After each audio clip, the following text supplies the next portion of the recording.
ओम नमः सिद्धेभ्यः। नमः श्रीवर्धमानाय निर्धूतकलिलात्मने सालोकानां त्रिलोकानां यद्विद्यादर्पणाय ते। दान का प्रकरण चल रहा है अपना अपने कर्म श्रावकाचार्य ग्रंथ के अनुसार। कल अपन ने देखा था कि निर्दोष दान कैसा होता है और सदोष दान कैसा होता है। दातार को तो हमेशा ये परिणाम रहते हैं, भाई जो भी मुझे न्याय नीति पूर्वक कमा करके मिला है उसका एक अंश, उसका एक हिस्सा दान में मैं निकालूं। दान का निरंतर उसको परिणाम होता है।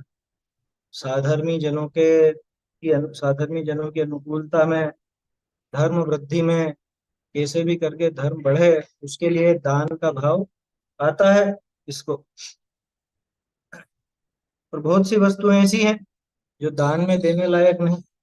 कल अपन ने चर्चा की थी, लोहे वगैरह का दान नहीं देना, सोने का दान नहीं देना। मतलब वो आपका आपस में जो लेना देना है उसको एक तो दान समझना मत, वो वास्तव में दान नहीं। यहाँ पे जो दान का निषेध बता रहे हैं ना, ये जहाँ पे उस वस्तु को दे करके लोग बाग धर्म मान लेते हैं उसका निषेध कर रहे हैं। और यूं भी लोहा देना सोना देना इसमें कोई पुण्य तो है नहीं, ये तो पाप का ही परिणाम है। तो इसलिए ऐसे कार्यों से बचना चाहिए। तो आगे अपने को कुदान त्याग वाला प्रकरण देखना है। इसमें कन्यादान के संबंध में भी विषय आ रहा है, इसको देखते हैं। मैं पहले श्लोक बोल लेते हैं। चतुराहार विसर्जन उपवास प्रोषध सकृत भुक्ति सप्रोषधोपवासो यदुपोष्यारंभमाचरति ग्रहण विसर्गास्तरणान्यदृष्टमृष्टान्यनादरा स्मरणे यत्प्रोषधोपवास व्यतिलङ्घन् पञ्चकं तदिदं दानं वैयावृत्यं धर्माय तपोधनाय गुणनिधये अनपेक्षितोपचारोपक्रियमगृहाय विभवेन व्यापत्तिव्यपनोद पदयो संवाहनं च गुणरागात् वैयावृत्यमुदावान् वक्रहोन्योऽपि संयमिनाम् नवपुण्यै प्रतिपत्तिः सप्तगुणसमाहितेन शुद्धेन अपसूनारम्भाणामार्याणुष्यते दानम्।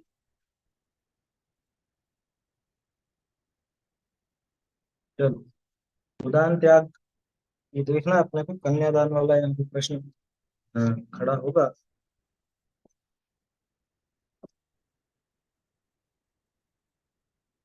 बाजी से देखते हैं।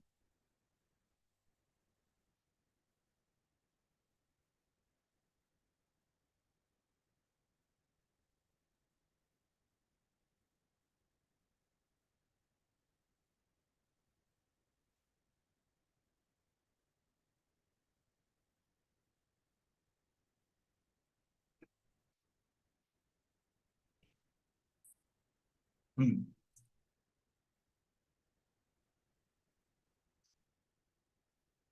बहुरी संसार के बधावने वाला, महाबंधन करने वाला, जो कन्या का दान सो उदान है। संसार का बढ़ाने वाला और महाबंधन करने वाला कन्या का दान। अब लोग बाग कन्यादान बोलते हैं। देखो अपने यहाँ पे कन्यादान शब्द का प्रयोग नहीं, अन्य मतों में है। अन्य मत में वो शादी ब्याह करते हैं, है ना। तो वो यूं पता नहीं क्या, कन्यादान शब्द बहुत बहुत एक, क्या कहें अपन, बहुत खोटी मानसिकता का परिचायक। कन्या कोई वस्तु है जिसका दान दिया जाए? उन्होंने उस लड़की को, उस कन्या को एक वस्तु मान लिया, देने लेने की वस्तु मान लिया, तभी तो कन्यादान शब्द है। कन्यादान शब्द का प्रयोग बिल्कुल अनुचित है। इसकी मतलब क्या कहें, महिलाओं को हीन दृष्टि से मानने वाली मानसिकता है ये। कन्यादान शब्द से वो झलकता है, मतलब किसी को कन्या दी जा रही है, वो तो उसका तो कुछ है ही नहीं, उसकी तो कोई मर्जी नहीं है, या उसका तो कुछ क्या कहें, उसका कोई अधिकार नहीं है मना करने का, वो दी जा रही है, ऐसा नहीं होता। अपने यहाँ पे पुराणों में देखोगे तो कई ऐसे प्रसंग मिलेंगे जहाँ पे कन्याओं ने अपने वर को स्वयं ने चुना। वर शब्द का नाम वर क्यों था? क्योंकि कन्या उसको वरती थी, है ना, वो श्रेष्ठ होता है तो कन्या उसको वरती है, इसलिए वर नाम था। है समझ, वो चुनती थी, चुनने का अधिकार था। बीच में कुछ वर्षों में ऐसा हो गया, अब तो खैर वापस से ऐसा हो गया, जिसकी जैसी मर्जी हो वैसे ही करते हैं। आया समझ, पहले भी ऐसा ही था। वो कन्या को पसंद नहीं तो नहीं होती थी शायद, कोई जबरदस्ती नहीं होती थी। हाँ, कहीं कहीं पर ऐसा भी होता था कि माँ बाप ने कह दिया और ये मान लिया सीधी ये तो। खैर, माँ बाप ने बताया और इसने माना तो उसमें समस्या नहीं।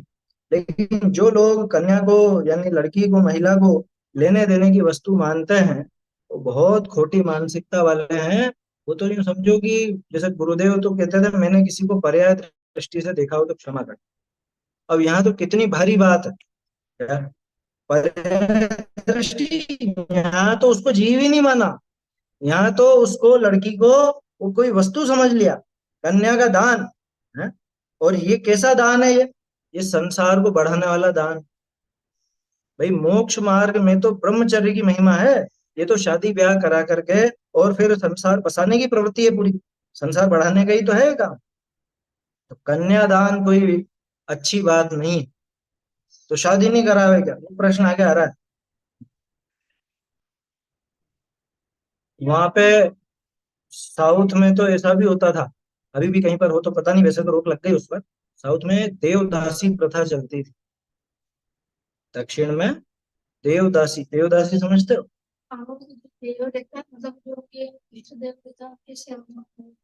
सेवक बना नहीं देते थे, वो मंदिर की संपत्ति हो जाती थी, उन लड़कियों को वहां पे दान देते थे, और वो जो वहां के महंत और वो सब रहते थे उनके भोग के लिए।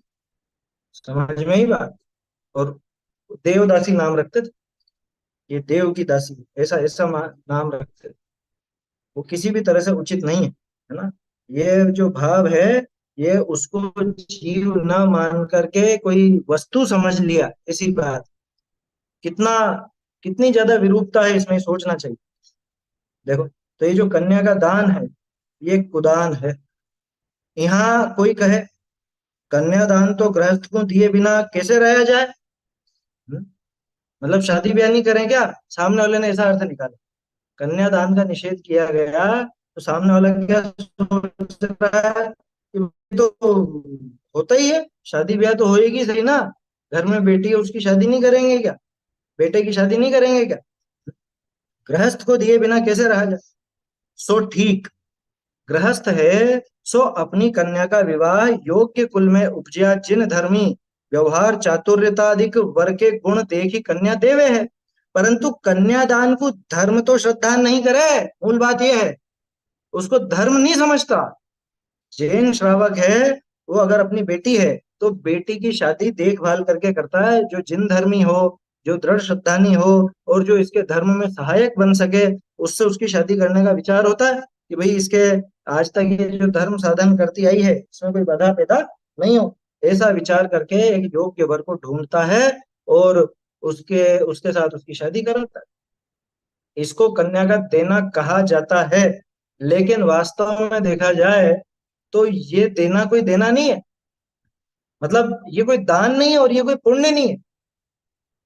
समझ में ही बात। इन्होंने अपनी बेटी उनको दी, अपनी लड़की उनको दी, दी का मतलब कि भाई उनके साथ शादी की, तो ये यहाँ पे दान नहीं समझा जाता। जैन धर्म में बेटे बेटी का विवाह कराना ये कोई धर्म नहीं समझा जाता। अन्य मत में तो उसको धर्म कहते, उसको मंगल कार्य कहते हैं, हमारे यहाँ मंगल कार्य कहलाता है। क्यों? कि मंगल तो मोक्ष मार्ग था, मोक्ष मार्ग को छोड़ के संसार के मार्ग में लगे, वो मंगल नहीं है। ठीक है, अब वो एक क्या कहें अपन, यूं समझ लो कि एक परिपाटी सी बनी आई, और अपनी अपनी कमजोरियां हैं, इसलिए विवाह आदि कर करके यहाँ रहते हैं। शब्द भी क्या आता है, पाणी ग्रहण आता है, पाणी ग्रहण आता है, अपने यहाँ कन्यादान का प्रयोग नहीं है। अपने पुराणों में कन्यादान शब्द मिलेगा ही नहीं। पाणी ग्रहण मिल जाएगा, विवाह मिल जाएगा, है ना, ये ऐसे नाम मिल जाए। पाणी ग्रहण का ही हिंदी का रूप है हथ लेवा। आया समझ में? पाणी यानी हाथ, ग्रहण यानी ग्रहण करना। तो पहले कितनी सभ्यता थी। एक आदमी एक आदमी किसी आदमी मतलब वो लड़का किसी लड़की का हाथ थामता था, तो ये तभी होता था जब विवाह होता हो। आजकल तो है, हाथ में हाथ डाले घूमते रहते हैं, फिरते रहते हैं शादी के पहले। ये बिल्कुल उचित नहीं है, अनुचित कार्य है। पाणी ग्रहण शब्द इसीलिए चला, हथलेवा शब्द इसीलिए चला। और अपने यहाँ स्वयंवर की पद्धति थी सही, है ना। स्वयंवर से ये सिद्ध होता है कि लड़की को चुनने की आजादी थी। आया समझ? ऐसा है। अन्य मत में तो सिर्फ राजकुमारियों के और इनके दिखेंगे, अपने यहाँ तो बहुत सारे ऐसे प्रसंग आते हैं। वो पहले से ही कि राम जी को हम तो अपना पति मान बैठी, हम तो किसी और से शादी नहीं करें। हनुमान जी को मान बैठे हैं, लक्ष्मण को, ऐसे बहुत सारे प्रसंग आते हैं। उन्होंने मान लिया बस, ठीक है, वो माँ बाप की नहीं चलती थी। माँ बाप भी राजी की, ठीक है बेटी को पसंद है, कोई दिक्कत नहीं। तो बेटियां भी समझदार होती थी, हेरे गेरे को नहीं अपनाती थी। हैं, वो देखती थी कि हाँ ये धर्मात्मा है या नहीं, या धर्म सधेगा या नहीं। आजकल भी देखती हैं, लेकिन आजकल क्या देखती हैं? बैंक बैलेंस कितना है, घुमाएगा फिराएगा या नहीं, हमारे सारे ऐशो आराम मिलेंगे या नहीं, है। धर्म की तो भावना ही नहीं, विचार ही नहीं चलता। देखो, तो ये प्रश्न समझ में आया? यहाँ अ, कहो जो कन्यादान तू गृहस्थ को दिए बिना कैसे रहा जाए। सो ठीक गृहस्थ है, सो अपनी कन्या का विवाह योग्य कुल में उपजिया जिन धर्मी देखना, जिन धर्मी के अलावा नहीं देवे। जिन धर्मी भी कैसा है, व्यवहार चातुर्यताधिक, व्यवहार भी जिसका अच्छा हो। कौन सा व्यवहार? बोलचाल का व्यवहार नहीं, आचरण का। हमारे यहाँ तो आचरण देखा जाता है कि रात में नहीं खाता हो, हम्म, अभक्ष भक्षण नहीं करता हो, ऐसे वर्ड ढूंढना चाहिए। और लोग तो कैसे सलाह देते हैं, अरे ये सब चीजें तो होती रहेंगी, पहले तो ये देखो पैसा वैसा कितना है, बेटी को खुश रख पाएगा या नहीं। भाई वो सब देखना सेकेंडरी, वो प्राथमिक नहीं। प्राथमिक तो ये देखना चाहिए कि ये रात्रि भोजन तो नहीं करने लग जाएगा, या ये हमारी बेटी से रात में तो नहीं बनवाएगा, ये आलू प्याज अभक शादी तो नहीं खिलवाएगा खाएगा। ये हमें देखना चाहिए। बेटी देखो मतलब बहू देखो, लड़की देखनी है तो भी ऐसे ही देखना कि भाई ये आकर के घर तो नहीं बिगाड़ देगी। खूब रूपवान हो, खूब सुंदर हो, ऊंचे घर की हो, उससे कोई मतलब नहीं। है समझ में? ज्यादा सुंदर ना भी हो, रुपए पैसे कम हो या नहीं हो, गरीब की कन्या हो, लेकिन धर्मवान हो, या धर्म मार्ग में लगी हुई हो, तो वो श्रेष्ठ। समझ में ही बात? हमारे यहाँ तो असली रूप यही है। और अपन ने तो देखा ना, रूप किसके अधीन है? नाम कर्म के। तो हम तो ये बात जानते हैं, नाम कर्म से रूप मिलता है। इसका नाम कर्म पलटेगा, धर्म में लगी हुई है, नाम कर्म पलटेगा तो अपने आप ही रूपान हो जाएगा। और उसमें फर्क क्या पड़ता है? अरे वास्तव में तो ये रूप है ही नहीं जिसे हम रूप समझते हैं। आत्मा का रूप तो कुछ और ही है, शरीर के रूप से क्या होता है। समझ में आई बात? तो इसलिए दोनों तरफ से देखना चाहिए। बात तो यहाँ पे सिर्फ उसकी चल रही है कि लड़की के लिए लड़का देखा जाए तो ऐसा देखे, लेकिन अपन तो दोनों तरफ से लगा। जिन धर्मी व्यवहार चातुर्यताधिक वर के गुण देखी कन्या देवे है, यानी कि वो उससे विवाह कराता है। परंतु कन्यादान को धर्म तो श्रद्धा नहीं करे, ये कोई धर्म की चीज नहीं, और ये कोई दान नहीं है ना। अरे धर्म छोड़ो, पुण्य भी नहीं है। अरे किसी का बेचारे का घर बस जाए, इससे बढ़िया और क्या काम होगा। बहुत से लोग तो ऐसा सोचते हैं। क्या, बहुत से होते हैं ना समाज के ठेकेदार, समाज के क्या कहें, जिनको ज्यादा ऐसी पंचायती का शौक रहता है, इसकी शादी उससे कराते हैं, इसके किसी का घर बस जाए तो उसमें आपको क्या दिक्कत है? अरे हमें काहे की दिक्कत है, तुम्हारी मर्जी पड़े जो करो ना। तो तुम ये बताओ, घर बसने की बात कर रहे हो या संसार बसने की बात कर रहे हो? ये तो संसार बढ़ाने की क्रिया है। अपने बहुत से साधर्मी समझदार ऐसे आज भी मौजूद हैं, जिन्होंने ऐसे नियम ले लिए कि बेटे बेटी की जिम्मेदारी तो खुद की है ही सही, बस ये बेटे बेटी की जिम्मेदारी निपटी और बाकी किसी के बीच में हमें बात ही नहीं करना। किसी के संबंध में, शादी ब्याह के संबंध में हमको चर्चा ही नहीं करनी। अपने बेटे बेटी के अलावा किसी और के में जाएंगे ही नहीं, ऐसे नियम लिए हुए हैं बहुत से शादी ब्याह में। देखो, तो धर्म तो श्रद्धान नहीं करे। जिन धर्मी तो कन्यादान को पाप ही श्रद्धान करे। शादी कराना तो पुण्य का काम, अरे काय का पुण्य का काम है? पाप का काम। आया समझ में? हाँ, किसी को अटपटी लग रही होगी बात। शादी कराना वास्तव में क्या है, सोचो आप। तीन भाव है, धर्म पुण्य और पाप, है ना? तो ये बताओ, शादी कराना क्या धर्म है? धर्म तो वीतराग भाव का नाम, तो धर्म नहीं। शादी कराना क्या पुण्य है? इसमें कौन सा शुभ भाव है? इसमें तो आकुलता आकुलता ज्यादा है, और आगे भी आकुलता ही बढ़ने वाली है।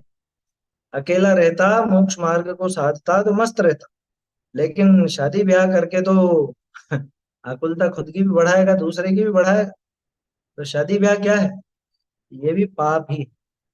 तो किसी की शादी कराना, ये अच्छा किसी की तो छोड़ो, अपने बच्चे बच्चियों की शादी कराना क्या है?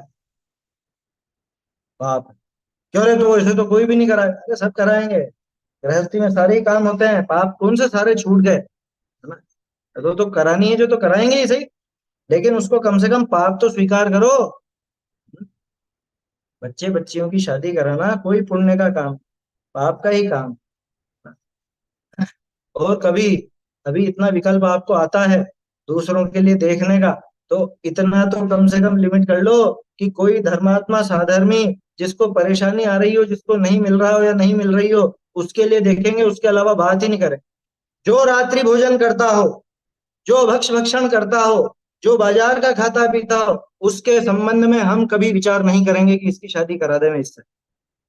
ये नियम ले लो सबसे पहले तो। अगर आपको समाज की पंचायती में पढ़ने का शौक भी है, तो इतना तो कर ही लो कि सिर्फ साधर्मी की सहायता के हिसाब से, कि अब ये ब्रह्मचर्य तो ले नहीं रहा, और चूंकि गृहस्थी रहेगा तो अच्छे से इसकी गृहस्थी बस जाए, इसको कोई धर्मात्मा मिल जाए। तो इतने मात्र विचार से अगर उसका कराने का भाव तो करा, ध्यान रखना, तो भी है तो वो पाप ही, तो उसको पाप समझ के ही करो। करने का तो मैं प्रेरणा नहीं दे रहा हूं, मैं तो बता रहा हूँ आप उसको सीमित करो। अपना जो भाव है ना, मुझे पता है लोगों को बहुत शौक रहता है, जवान लड़के लड़की देख करके अपने किसी रिश्तेदार के बारे में सोचने लगते हैं कि ये उसके लिए ठीक रहेगा या ये उसके लिए ठीक रहेगी। मन में वो विकल्प आते रहते, आ जाते हैं ना। तो कम से कम इतना तो लिमिट कर लो कि भैया, जो धर्म विरुद्ध आचरण करता है उसके संबंध में, उसके शादी ब्याह के संबंध में हम बिल्कुल भी विचार नहीं करेंगे, हस्तक्षेप नहीं करेंगे। साफ कर दो और लोगों को भी बोल दो, तो कम से कम उनको ये दिमाग में खटका तो आएगा कि अरे यार, ये हमको ऐसा समझते हैं, ये हम रात्रि भोजन करते हैं इसलिए, या हम अभक्ष भक्षण करते हैं इसलिए। तो उनको अपने आप वो कार्य बेकार लगे। और उनके संबंध में भी अगर चर्चा नहीं करो तो बहुत ही श्रेष्ठ है, क्योंकि चर्चा तो ब्रह्मचर्य की होनी चाहिए। चर्चा शादी ब्याह की क्यों?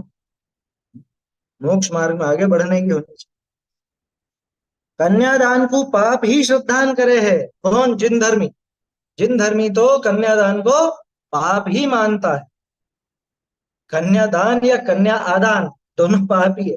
आया समझ में? पहली बात तो ये शब्द ही खोटा, ये तो अन्य मत की बात थी और चलता था, इसलिए उन्होंने निराकरण कर दिया।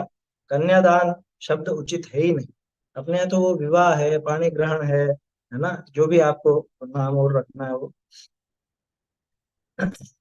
जैसे ग्रहचारा का आरंभादिक अनेक पाप का कारण है, तैसे कन्यादान हु पाप का कारण है। गृहस्थी में बहुत सारे कार्य पाप के कारण होते हैं, उसी तरह से कन्यादान भी पाप का कारण। परंतु विषयनी का दंड है, सो अंगीकार किया ही सरे। क्या कहा? विषयों का दंड है ये अभी, क्योंकि पांच इंद्रिय के विषय भोगों में लगा हुआ है ना, और चूंकि गृहस्थी है, तो गृहस्थी की वजह से इसको शादी ब्याह का भाव आता है, तो अंगीकार करता ही। अन्य मत वाले तो कन्यादान देने का बहुत बड़ा फल कहे है, वहां तो कन्यादान महादान है। जैसे रक्तदान महादान नाम से चला दिया था ना पहले, ब्लड डोनेशन करो, ब्लड डोनेट करो, ऐसे ही कन्यादान को भी महादान कह देते हैं। अरे भैया, ये कोई दान नहीं है। सबसे पहले तो उस कन्या को एक जीव स्वीकार करो, वो कोई लेन देन की वस्तु नहीं है। समझ में आई बात? परंतु विषयनी का दंड है, सो अंगीकार किया ही सरे। अन्य मत वाले तो कन्यादान को बहुत बड़ा फल कहे, लक्ष्य यज्ञ किया फल कहें। बताओ, लाखों यज्ञों का फल मिलता है एक कन्यादान। ये सब मालूम किसने लिखी है बातें? जिनको उनकी कन्या चाहिए उन्होंने लिखी हो। और कौन लिखे? ये देवदासी की प्रथा और कैसे चली? अरे तुमको लाखों यज्ञों का पुण्य मिलेगा, तुम तुम्हारी बेटी को यहाँ दे दो। हैं? बताओ, खुद के विषय भोग आदि साधन के लिए वो ऐसी ऐसी युक्तियां बनाते। कोटि ब्राह्मणी को भोजन करावने थे, कोटि गौनी का दान देने थे, अधिक फल कहे लो। करोड़ों करोड़ों ब्राह्मणों को भोजन कराने से भी ज्यादा फल एक कन्या को दे। किसी विभत्स सोच से बताओ, है? कि तुम अपनी बेटी का दान कर दो, तुमको करोड़ों यज्ञों से भी ज्यादा और करोड़ों ब्राह्मणों को खिलाने से, और क्या लिखा, करोड़ों गायों का दान करो उससे भी ज्यादा एक कन्या के देने। ये किसी बातें हैं ये? हम्म? हमारे यहाँ तो गाय आदि का दान भी दान नहीं कहा जाता, वो भी वस्तु नहीं गिनते। तो कन्या को कैसे वस्तु गिने? समझ में आई बात? कि हमारे पास तो 5-10 गाय भैंसे हैं, एक काम करो, एक आध आप ले लो, आपको दे देता हूं। हमारे यहाँ नहीं होता ऐसा काम, है ना? पाप का ही कार्य है। अरे उस जीव को जीव नहीं समझा तुमने, लेन देन की वस्तु समझ लिया है। तो गाय भी कोई लेने देने की चीज है क्या? वो अपने जैसी संगी पंचेंद्री है, सम्यक दर्शन की अधिकारिणी है? उसको दे दिया। कुत्ते को दे देते, कुत्ते पालते हैं ना, बहुत सौ कुत्ते पालने का शौक होता है, घोड़े पालते हैं, कुत्ते पालते हैं, और भी हैं। अब उनको दे देते हैं, अपने पास कोई अपना कोई मित्र हो या खास हो तो उसको दे देते हैं कि एक तू रख ले, एक तू रख ले। ये कोई देने लेने की चीज है? समझो कि जिसने किसी दूसरे जीव को जीव नहीं समझा, वस्तु समझा, वो अपने आप को जीव कैसे समझ। अरे उसमें मोक्ष पहाड़ में आया था ना, शुरू में ही तो देखा था, जैसे अन्य को देखता है वैसे ही स्वयं को देखता है। कितनी बड़ी बात की थी। जैसा स्वयं को देखता है वैसे ही अन्य को देखता है, दोनों बातें हैं वहां पे। शुरू में ही है शायद, 8 9 10 गाथा के आसपास ही है, शुरू शुरू मोक्ष पहाड़ के। खुद को जिस रूप में देखेगा, अन्य को भी उसी रूप में देखेगा, या अन्य को जिस रूप में देखेगा स्वयं को भी उसी रूप में देखेगा। खुद को शरीर रूप समझता है तो अन्य को भी शरीर रूप ही समझता है। यहाँ तो और भी गया गुजरा, शरीर रूप ही कहाँ समझ रहा है, यहाँ तो कोई वस्तु समझ रहा है। हम्म? लक्ष्य ये हो गया ना ये, कोटि गौनी का दान देने ते हूँ अधिक फल कहे, अन्य की कन्या का विवाह करा देने का हूँ बड़ा धर्म कहे। कि किसी की बेटी का विवाह करा दे, ये तुझसे पूछा था क्या उनने कि तू करा दे इसका? है? उस बेटी से पूछा भी सही क्या कि वो करना चाहती है या नहीं करना चाहती?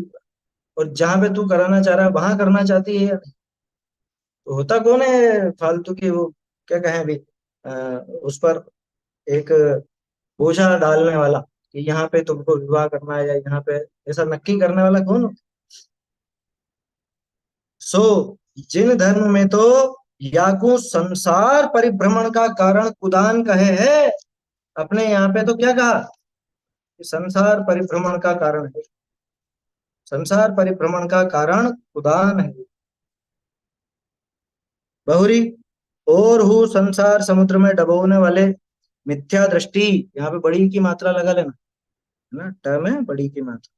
मिथ्या दृष्टि लोभी, विषयनी का लंपटी करी, कया कुदान त्यागने युग। देखो बात हो गई ना, अपन ने लोहे के दान की बात देख ली, स्वर्ण की देख ली, गाय आदि की देख ली, तिल वगैरह का देख लिया, कन्या का भी देख लिया, है?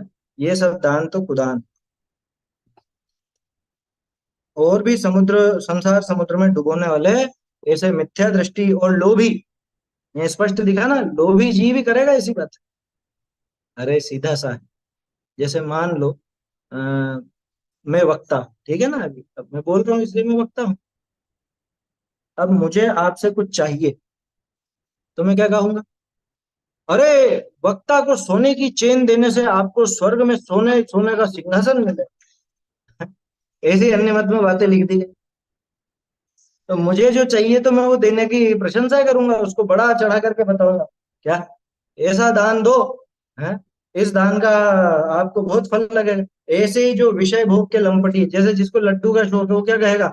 अरे वक्ता को लड्डू खिलाने से बहुत पुण्य बनता है। समझ में ही बात? ठीक ऐसी बात है ये। जो मिथ्या दृष्टि लोभी विषयों के लंपटी हैं, उनके द्वारा कहे हुए कुदान त्यागने योग्य, वो कुदान बिल्कुल भी ग्रहण करने योग्य नहीं है। क्या क्या करते हैं देखो, स्वर्ण की गाय बनाए देवे, सोने की गाय दे दो। अरे इतना भी कहते हैं, पहले तो कहेंगे एक छोटी सी बछड़ा, छोटा सा बछड़ा भी दोगे तो तुमको स्वर्ग में सोने की गाय मिलेगी। फिर आगे ब्राह्मणों को तो सोने की गाय देना चाहिए, वो श्रेष्ठ कार्य है। किसने लिखी है बात? खुद उस ब्राह्मण ने जिसको वो चाहिए। हम्म? उससे पूछा जाए कि आप क्या करोगे इसका, है? आप क्या करोगे? वो तो उसको बेचेगा, कुछ भी करेगा, और उससे उसका जीवन यापन करेगा। माने सीधी सीधी बात कि तुम हमारे जीवन का बोझा उठाओ, तुम हमारे जीवन यापन में मदद करो, तो तुमको वहां स्वर्ग आदि की संपदा मिलेगी। कितनी नीची दृष्टि है। आया समझ? बना देते हैं ऐसे कि तुम्हारे पूर्वज वहां पे दुखी होंगे अगर नहीं दोगे। तुम्हारे पूर्वजों को सुखी करना है, वहां पे उनको दूध नहीं मिल रहा है, तुम गाय दो ब्राह्मण को तो वहां पे उनको दूध मिलेगा। मतलब यहाँ गाय ये देगा, है?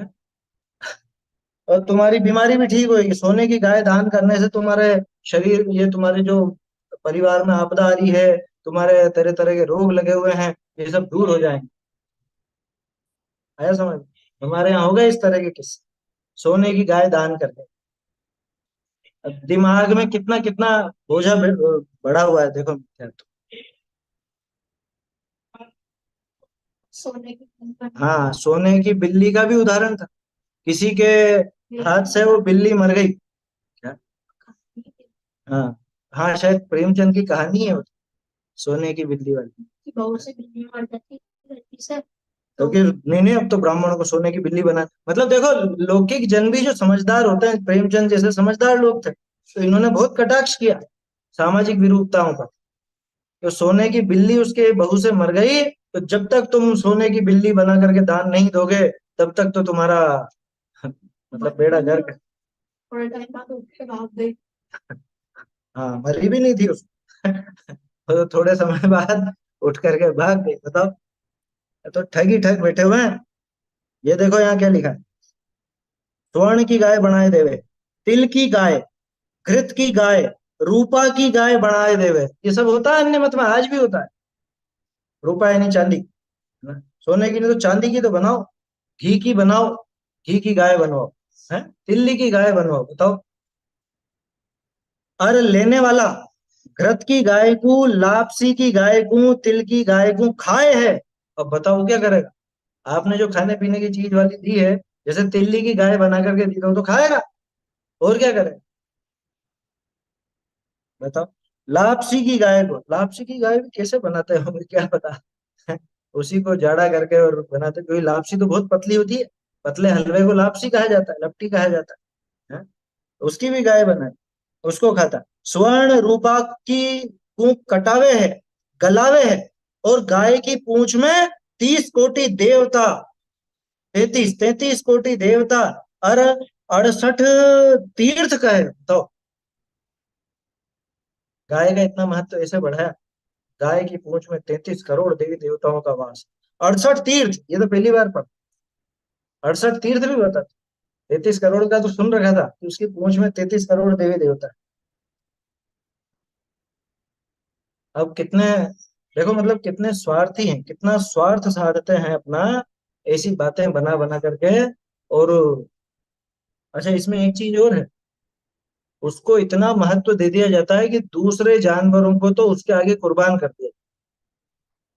गाय की रक्षा करना, भैंस की नहीं। भैंस की वैल्यू नहीं है, हैं? गाय की है।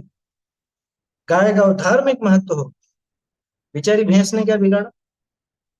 आपको पता है वो रोजड़े होते हैं, रोजड़े, रोजड़ा मतलब नील गाय।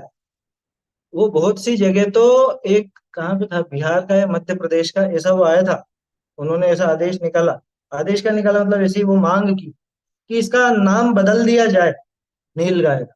क्यों? कि नील गाय में गाय शब्द है ना, तो इस चक्कर में लोग इनको मारते नहीं, और ये सारे खेत के खेत उजाड़ देते हैं, सारी फसलें चौपट कर देते हैं, ये जंगल में रह रह के आके खा जाते हैं। इनको मारने नहीं देते, क्यों? क्योंकि गाय शब्द जुड़ा हुआ, गाय है। मतलब उनको तो गाय से मतलब है, बाकी और जानवर किसी से मतलब नहीं, और किसी प्रकार के जानवर से मतलब। उसको मारने को तैयार कि नाम बदल दो इसका, इस गाय शब्द की वजह से हम नहीं मार पा रहे हैं इसको। माने कल से अगर इसका नाम पलट दिया जाए गाय का, तो इसको भी मार करके खा जाए, उनको कहाँ दिक्कत। तथा दासी दान दे है, रथ दान दे है। दासियों का, दास दासियों का दान कर देते कि ठीक है ये तुम्हारे यहाँ पे काम करे। अरे ये दास प्रथा जो चली थी, जिसका बहुत विरोध हुआ, अब तो खत्म हो गई है ना। गुलामी, गुलामी चलती रहती थी इनकी पीढ़ी दर पीढ़ी, दास बनाए जाते थे। वहां पे अमेरिका में तो अब्राहम लिंकन ने भी बहुत इनका साथ दिया था। ये दास प्रथा हटाने के लिए उसने मतलब क्या कहें, बहुत आंदोलन चलाए थे, इसीलिए तो हत्या हुई थी उसकी।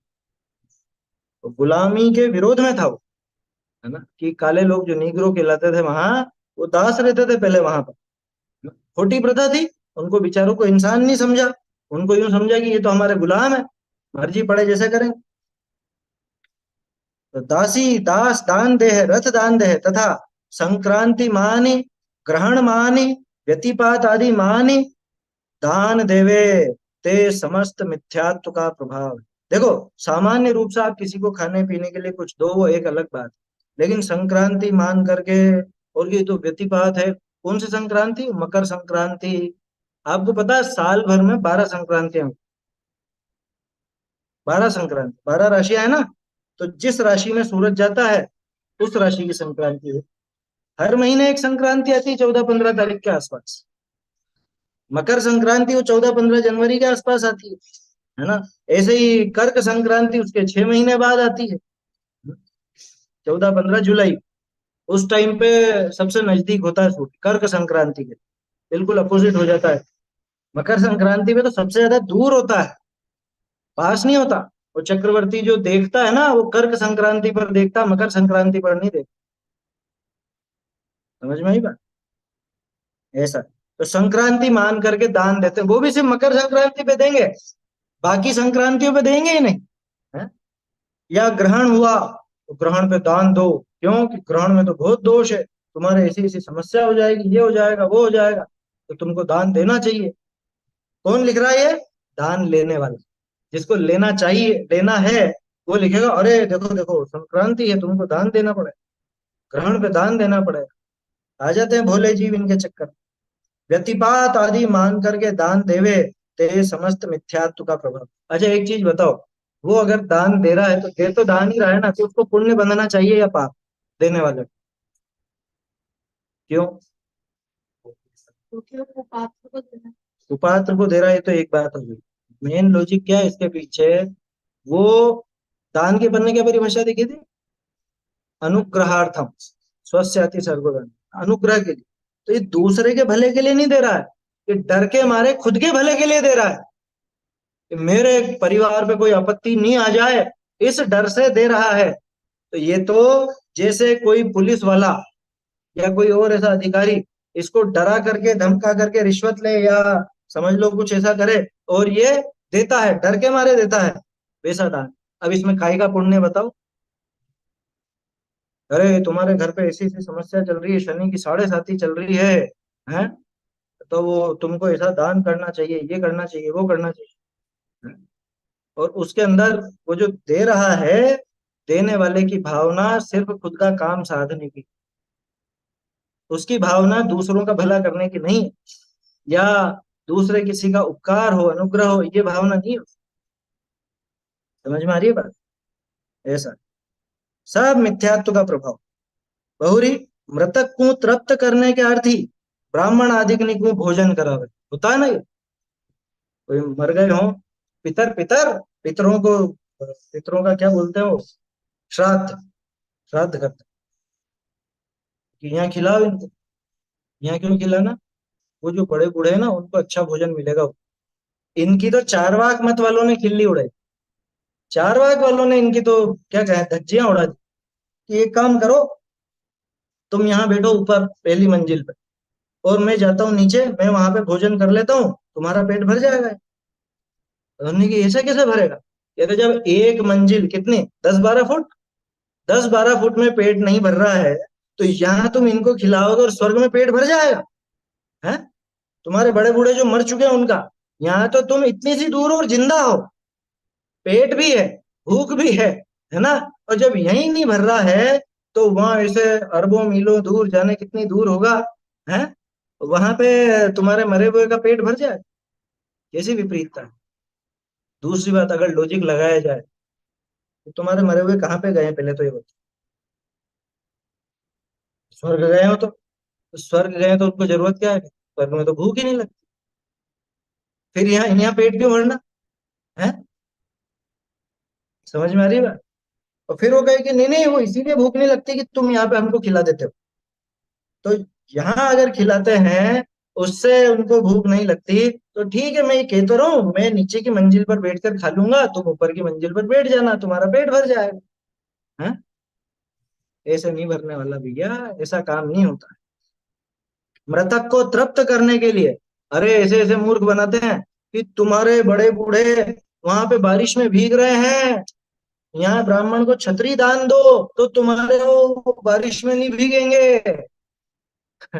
बताओ, कि स्वर्ग में भी बारिश होने लग स्वर्ग में भी बारिश होने लग गई। ये कहाँ से लेकर के आए ऐसी ऐसी खोटी युक्तियां। देखो, ये ठगों की टोली है जो इस तरह से ठगने के लिए तरह तरह की युक्तियां बनाते हैं। मृतक को तृप्त करने के अर्थ ब्राह्मण आदि को भोजन करावे। देखो, ब्राह्मणनी के जीवने ते मृतक को कैसे पहुंचेगा। दान तो पुत्र देवे और पिता पाप ते छूटे, ऐसा हो सकता है क्या। हाँ? भाई मैं दे रहा हूं तो उसका देने का फल तो मुझे लगेगा। जो मर चुका है, मेरे ऐसे बड़े बूढ़े कोई मर गए हैं, उनको थोड़े ना वो फल लगने वाला। बहुत काल का मर्या हुआ का हाड़ गंगा में क्षेपण थे, मृतक का मोक्ष हो। ये कौन सी जगह है वो, हरिद्वार। हरिद्वार में यही काम, यही व्यापार, मतलब ये भी करोड़ों अरबों का व्यापार है। कौन सा, मरे हुए को वहां ले जाके जलाने का। ऐसा कहते हैं हरिद्वार में आग बुझती नहीं है कभी, कभी नहीं बुझती। मतलब वो निरंतर वहां पे कोई ना कोई आता ही है, मरता ही है, उसको जलाते ही रहो। वहां के घाट की आग नहीं बुझती कभी, ऐसी कहावत है। अब है वो हकीकत ही है, क्योंकि इतने लोग जाते हैं, बहुत से लोग तो मरने के लिए ही जाते हैं। या अब आयु कम बची है और वहीं जाकर के रहेंगे, और दिमाग में ऐसा बैठ गया क्योंकि गंगा है ना वहां पे, गंगा बहती है उधर से, तो कि गंगा में यहाँ पे अस्थियां बहा देंगे, यही मोक्ष हो जाएगा। लोग गंगा में अस्थियां बहा बहा करके मोक्ष कर रहे हो, ये बताओ किसका मोक्ष कर रहे हैं। वहां जो उस नदी में जीव हैं, वो जीव कितने मरेंगे उससे। तो गरम गरम राख डाली जाती है, पानी के कितने जीव मरेंगे। और उस वो नदी को कितना दूषित कर दिया। हम्म। पर्यावरण वाले बहुत चिंतित रहते हैं। हाँ, पैकेज होता है पूरा पूजा का, अलग अलग पैकेज है। ऐसा यज्ञ का इतना और ऐसा यज्ञ का इतना, और बहुत बहुत ठगों की टोली बहुत बैठी हुई है। देखा है ना। हाड़ गंगा में, हाड़ यानी वो राख वगैरह, वैसे हड्डियों को बोलते हैं हाड़, लेकिन हड्डियां तो रहती नहीं, वो तो अस्थियां रहती है, अस्थि वो सब चूरा हो जाता है यहाँ पे, उसको ले जा करके और फिर वहां पे बहा देते हैं, हरिद्वार पहुंचा दो। हम्म। मृतक का मोक्ष हो गया। गया में जाए श्राद्ध करने थे, 21 पीढ़ी का उद्धार का है तो। हाँ, गया वही है, बोध गया। गया एक ही जगह है, बिहार में है शायद। ये गया में जाकर के आप श्राद्ध करोगे, यहाँ श्राद्ध से फल नहीं है, गया में जाकर के करो, 21 पीढ़ियों का उद्धार हो जाएगा। कि तुझे तेरी 21 पीढ़ियों का नाम भी मालूम है। हैं। उद्धार करने चला है, अभी खुद का तो उद्धार कर ले भैया। 21 पीढ़ी का उद्धार गए। गया में पिंड देने थे, 10 पीढ़ी पहली, 10 पांचली, एक आप, ऐसे 21 पीढ़ी संसार में कुगति में पड़ी हुई निकसी बैकुंठ वास करे। अब देखो, एक चीज सोचने की है, अगर 21 पीढ़ियां यूं बच जाती तो जो करते हैं उनके बाप दादाओं ने भी करा था, है ना। उनके बाप दादाओं ने भी पिंडदान किया ना, तो फिर ये तो आई गई ना 21 में, इनको क्या जरूरत है करने की। उन्होंने कर ही दिया तो ये निपट जाएंगे अब। समझ में आ रही है बात। 10 पीढ़ी पहले की, 10 आगे की, और 10 आप, एक आप, ऐसे 21 पीढ़ी कुगति में पड़ी हुई, फिर वहां से निकल के बैकुंठ वास कर। जब बैकुंठ नक्की हो ही गया तो एक ने कर दिया किसी ने, मान लो मैंने कर दिया, तो अब मेरे बेटे को जरूरत है क्या करने की? या उसके बेटे को, या आगे की 10 पीढ़ी का ये बोल रहे हैं। अब बैकुंठ इनके यहाँ में मोक्ष जैसा बताते हैं, लेकिन बैकुंठ में भी कैसा, कि वहां बैठो और उनके ठाकुर जी के पैर दबाओ बस। ये बेकुंठ, कि मुझे वहां भी पेड़ दबाने और यहाँ भी पेड़ दबाने, मतलब क्या निकला? ये सब करके भी अगर पेड़ दबाना ही पाती आए तो इसका लाभ क्या? देखो, अगाऊ बेटा पोता, पोतानी का संतान चाहे जेता पाप करो, ये लो और बड़ी बात, आगे आने वाले अपने बेटे बेटी पोते पोती या आगे की जो भी संतति है, वो चाहे जितना पाप करो, गया श्राद्ध 21 पीढ़ी में को एक हु पिंड दान दिया, वे तो मुक्ति हो जाएगी। वहां पे जाके दिया वे तो 21 पीढ़ियां सुलट जाएगी, आगे कितने भी पाप करो सब मुक्त। देखो कितनी कितनी विडंबना है। और ये एक तरह से सामाजिक जो अपना ढर्रा है उसकी धज्जियां उड़ाने वाली बात है। लाइसेंस मिल गया इनको क्या, कि हमारे बाप दादा वहां पे गया में पिंडदान करके आए थे, अब तो मैं चाहे किसी की हत्या भी कर दूं तो भी मेरे को तो वैकुंठ मिलना ही मिलना है। क्यों? क्योंकि उन्होंने कर रखा है ना वहां पे पिंडदान। 21 पीढ़ी का तो इंश्योरेंस हो गया। बोलो, ये कैसी विपरीतता है? ये पाप करने का लाइसेंस बांट रहे हैं क्या ये? विचार करना। हमारे में भी ये सब लोगों की बुद्धि ऐसी फिर गई है, बताने वाले ऐसे ऐसे बता देते हैं उल्टे से। ऐसे काम तो नहीं, लेकिन कुछ और दूसरे तरह के, ये सिद्धवर कूट जा करके बच्चे के बाल खिराया, या वो चांदखेड़ी चले जाना, केशवराय पाटन चले जाना, है आया समझ? एमपी वाले सिद्धवर कूट चले जाते हैं, राजस्थान वाले चांदखेड़ी या महावीर जी, या जहां भी जिसको जगह मिले वहां चले जाते, इधर वाले उधर और उधर वाले इधर। है, हो गया इसका काम सारा, है ना? अब सारे पाप करने का लाइसेंस मिल गया इसको। ऐसी भावना बहुत खोटी है। 21 पीढ़ी में कोई एक भी पिंड दान दियावे तो मुक्त हो जाएगी, मुक्ति हो जाएगी। ताते को पाप को भय मति करो। लो, ये बिगाड़ने की तो साधन है, ऐसी बातों से बिगड़ेगा कि सुधरेगा? बहुरी, जे श्राद्ध में ब्राह्मणी को मांस पिंड जिमावे है, मांस करी देवतानी को तृप्ति करे है, देवता दुर्गा भवानी जीवनिका राक्षसनिका तिर्यंचनिका रुधिर पीवने ते बहुत तृप्ति होती माने। कैसी खोटी बात है? ऐसे कोई भगवान हो सकते हैं? ऐसे कोई देवी देवता? पहली बात तो देवों के तो कवलाहार ही नहीं होते, मांसाहार तो बहुत दूर की बात है। और जो मांसाहार करे वो कैसा देव? एक जीव को मार करके और वो खाए तो ऐसा कैसा देव? ये देवता है या लेवता है? देने वाला कि लेने वाला? देविनी के बकरा भैंसा का काटी बलिदान करे, पहले होती थी बहुत, अब तो रोक लग गई सरकार की तरफ से भी, है ना? भैंस वगैरह अभी भी चोरी छिपे जाने कहाँ कहाँ करते ही रहते हैं लोग बाग। पहले तो वो टोंक के यहाँ तो शायद ऊंटों की बलि चढ़ती थी। जयपुर में जो वो महल बने हुए हैं ना, वहाँ महलों में अंदर भैंसों की और इनकी बलि चढ़ाते थे। अब तो सरकार की तरफ से पूरी रोक लग गई है, लेकिन शायद अब क्या पता छोटे बकरे मुर्गे वगैरह ये काट देते हैं।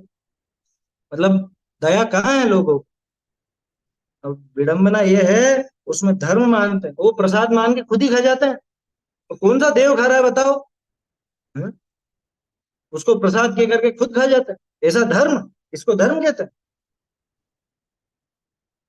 देविनी के बकरा भैंसा काटी बलिदान करे, पापी खोटा शास्त्र बनाए, अपने मांस भक्षण के अर्थ ही महाघोर कर्म करी नरक के मार्ग को आप जाए है, अन्य को नरक पहुंचावे। ऐसे जीवों का भाई खुद को खाना है ना, जैसे अभी थोड़ी देर पहले अपन ने बात की थी, खुद को चाहिए तो मैं प्रेरणा दूंगा कि ऐसा ऐसा दान, मुझे खुद को खाना है तो मैं कह दूंगा अरे ऐसा करो। बहुत सी जगह वो अ, देवी देवता ऐसे मान रखे उनको शराब चढ़ा, और शराब को प्रसाद के रूप में ग्रहण कर। बड़े बड़े अधिकारी भी हैं, न्याय के जानने वाले कलेक्टर वगैरह और ये सब भी वहाँ उसमें शामिल होते हैं। होता है ना ऐसा? तो जिसको खुद को पसंद है वो ऐसे काम करवाता है। ऐसा व्यक्ति कहाँ जाता है? खुद भी नरक के मार्ग को जाता है और अन्य को भी नरक पहुंचाता है। सो जिह्वा इंद्री का लोलुपी लोभी को कौन घोर कर्म नहीं करे? जो जीवान का लोलुपी है वो कैसा घोर कर्म नहीं करेगा? देखा नहीं था राजा बकू, है, गड़े हुए मुर्दों को उखाड़ करके खाने लग गया।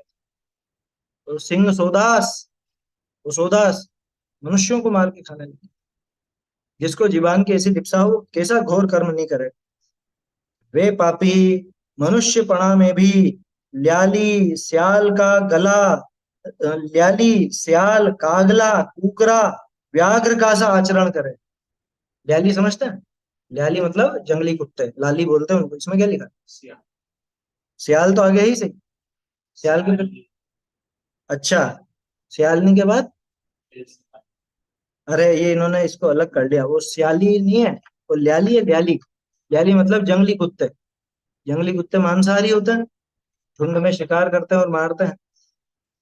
तो वो सियालनी नहीं था, वो जंगली कुत्ते हैं, वो लाली है वो। लाली शब्द कुत्ते के लिए आता है।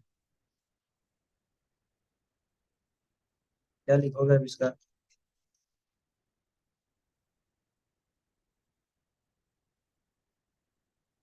सियालनी के स्थान पर लाली और ब्रैकेट में जंगली कुत्ता कर लो।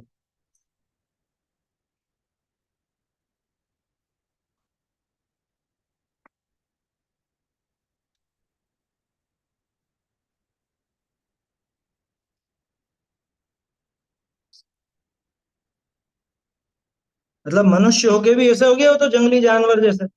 अब सियाल हो, सियार होता है। कुकरा, कुकर यानी कुत्ता, है ना। व्याघ्र,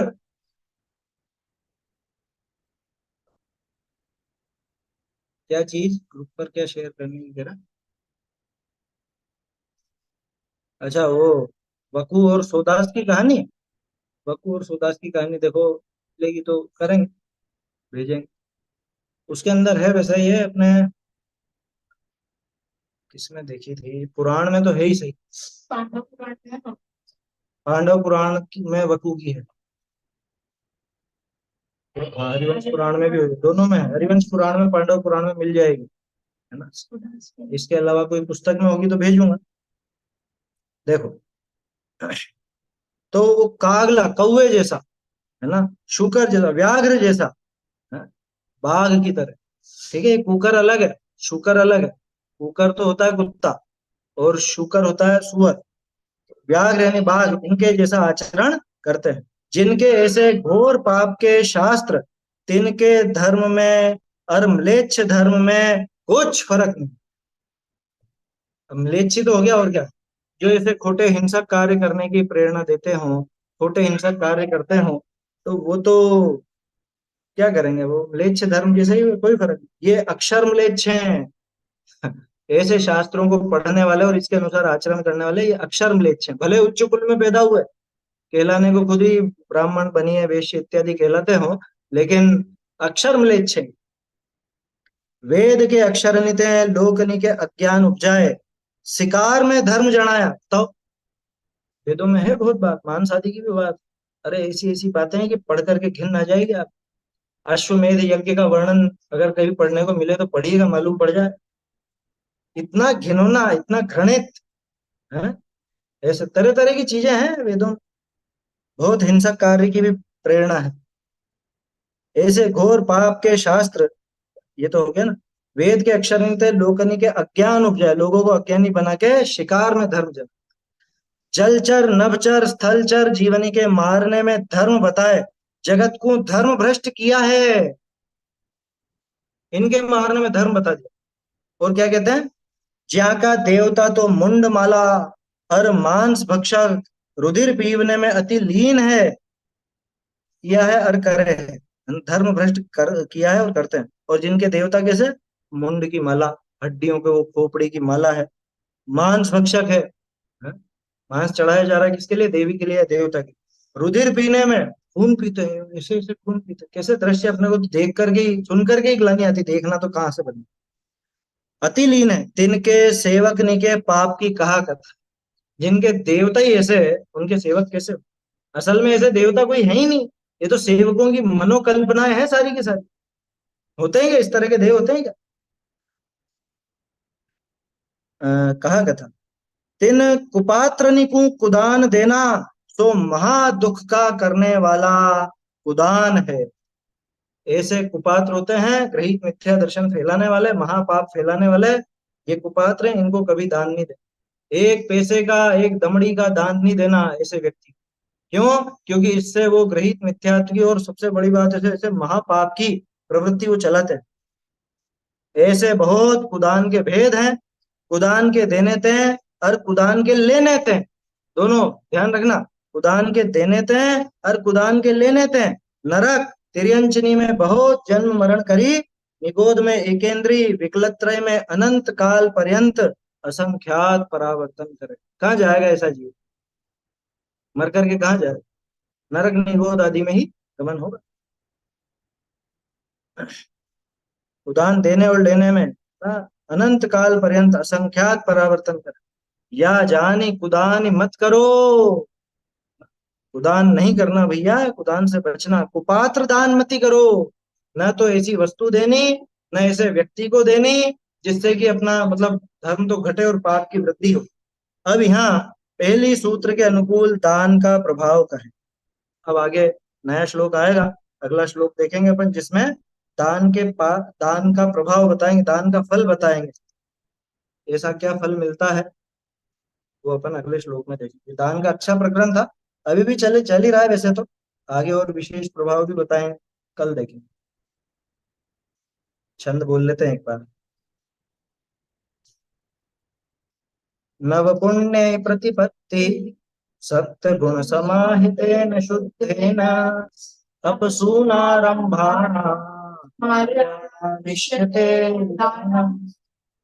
चैतन्य का स्मरण प्रति क्षण ही करो रे, भव के अनंत दुख को क्षण में हरो रे। अक्षय अनंत निज सौख्य निधान पाओ, गाओ अरे नित इसी के गीत गाओ। जान के सुज्ञानी जैन वाणी की श्रद्धा लाइए, जान के सुज्ञानी जैन वाणी की श्रद्धा लाइए।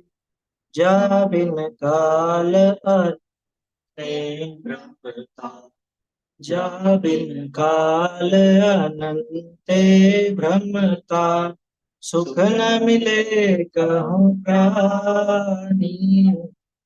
जान के सुज्ञानी जैनवाणी की श्रद्धा लाइए। स्वपर विवेक अखंड मिलत है, स्वपर विवेक अखंड मिलत है। जाहि के सरधानी, जान के सुज्ञानी जैनवाणी की श्रद्धा लाइए। अखिल प्रमाण से विरोधत, अखिल प्रमाण से विरोधत, स्यात् पद शुद्ध निशानी। जान के सुज्ञानी जैनवाणी की श्रद्धा लाइए। भाग चंद सत्यार्थ जान, भाग चंद सत्यार्थ जान, परम धर्म रजधानी। जान के सुज्ञानी जैनवाणी की श्रद्धा लाइए। जान के सुज्ञानी जैनवाणी की श्रद्धा लाइए। सभी को जय जिनवानी माता की जय।